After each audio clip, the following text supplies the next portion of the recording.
welcome to Stoner Watch. Today we're going to do a review on the movie called Rim of the World. Now this was a Netflix release that just came out on the 24th of May. Um, it's directed by McG. I believe he also directed Terminator Salvation, regardless of what you think about that movie, whatever. But this was actually pretty good. Now if you haven't already seen this movie, before I say anything, spoiler heavy coming. Just let you know, because like this movie's only not even a week old. Okay, moving on. Uh, I like this movie a lot. It was quite entertaining for. I mean, it had the kind of a feel like of a lower budget movie, because it didn't really have like that big budget movie feel, but that wasn't necessarily a bad thing. It wasn't. It didn't also have that made for TV whatever movie feel to it either. It was pretty good. I mean, the story was actually pretty decent. You come to find out like the main star or the kid star of it is like his name is Jack Gore. He plays Alex, the little red-headed kid, and then we have Maya Ketch playing Zen Zen. We have Benjamin Flores Jr. coming in at Darish. He was pretty funny throughout. And man, he was wearing this at the beginning of this movie. He was wearing this ugly ass. I'm sorry, dude. I'm sorry, but that was an ugly, ugly outfit. It looked like you were wearing like pajamas or something. I don't know. You'd never catch me wearing something like that because it was just hideous. And we also have Alicio Scarzento. I hope I didn't butcher it that too bad, man. He played Gabriel. He was pretty much like he was like the bad kid, like the bad boy, in the movie. Well, not the really bad boy, but the bad boy character. The delinquent and something. And then like, at some point in the movie, they were all standing around and they were like seeing like what kind of a person they were. It was almost like a little small nod to kind of like a Breakfast Club moment. I don't know if that's what they were going for, but that's what I got out of it. That was like halfway. I mean, somewhere it was in the movie because like these characters they meet up at the summer camp. The main kid he's like always inside, so his mom's like basically making him go to this outdoor camp so he would actually go like outside for once instead of sitting inside his house all day. So and man, that could have been ended really bad, but. And then the Maya Ketch actress, she comes in and she's playing Zen Zen. She's a exchange student.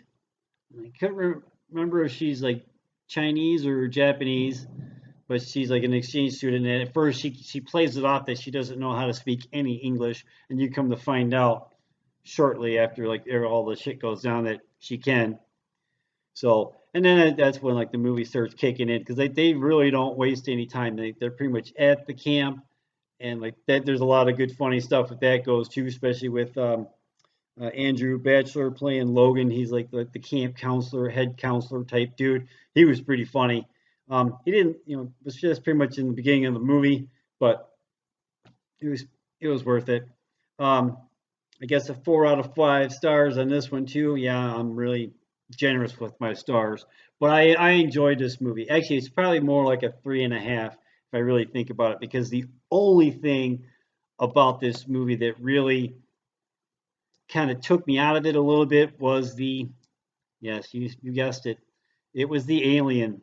The alien looked creepy and scary as hell, but because it was CG and it was and I'm not totally dissing CG because sometimes they can do the CG work and stuff like that, and it's just awesome. Well, they obviously didn't have that much in the budget, or at least I don't know. I'm not totally dissing. I mean, the alien looked very scary, but you could tell it looked also very CG. Every time they not almost pretty much every time when the alien came in, it kind of took me out of it a little bit because like he looked scary and like the scene that they're having is kind of scary, but then when it started moving, it had that it it took me out of it a little bit, and those, excuse me, and those kind of parts of it are like when I'm going, okay. But the, all the in between stuff when they're sneaking around and they're trying to get to like at the beginning of the movie, it starts off with the International Space Station, and all of a sudden this alien spaceship surrounds the International Space Station, and it kind of gives off the impression that it destroys it and kills everybody on board.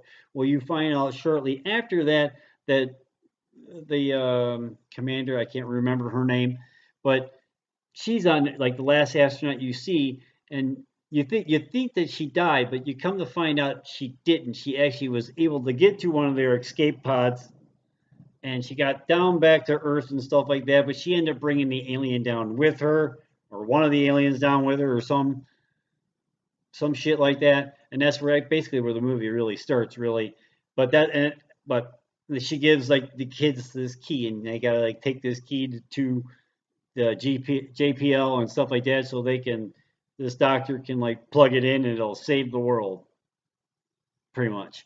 So that's their thing. They're like only like, I don't know, like they were like 90 some miles or something like that. So like through the whole movie, every so often it'd be like X amount of miles to JPL, but which was, it kind of kept you going on where they're at and stuff like that, and gave you kind of like a little bit of a timeline. And they make it, and this and this and that, that's like another unfortunate part to where like, it gets kind of corny, because they end up talking to this channel. Who are you kids? And why are you there? You need to get out of there. You're in major danger. We're gonna send the troops to you. I don't really think so, because if you did, you would have saved the other people that are already dead there, right? Am I right? They were already pretty much counting it off as nothing. I mean, like no good, because like they weren't getting anybody. Like, so then the kid kind of stands up to him and stuff like that. Well, I made a promise, and I'm going to keep my promise and fulfill my mission. Okay. I mean, don't get me wrong. The movie was really good. I enjoyed it. I'm kind of glad I didn't. No offense, McG, but I'm glad I didn't actually spend. This is where that example comes in. I did not spend like the whatever theater price to see it. I already had a subscription to Netflix, so I already paid my money. So, but it was good. I know I keep saying it, but it was a good movie. There were certain parts that were like, okay, the CG could have had a little bit more work to it, to be quite honest. But the story was there, and most of the execution was pretty good. I mean, some of the like some certain parts took me out of it a little bit, but all in all, I did like the movie, and I did enjoy watching it. So I recommend it. I mean, it's not like a must watch, I guess, but it was pretty good for what it was. It was pretty decent. So that's where I stand on that. We'll see you next time on Stern Watch. So what did you think? Did you see Rim of the World on Netflix last weekend? Did you have the same issues with the CG aliens as I did? Let me know in the comments down below. Please like and subscribe to the channel, and click on that bell so you can be notified every time we drop a video. All right, see ya.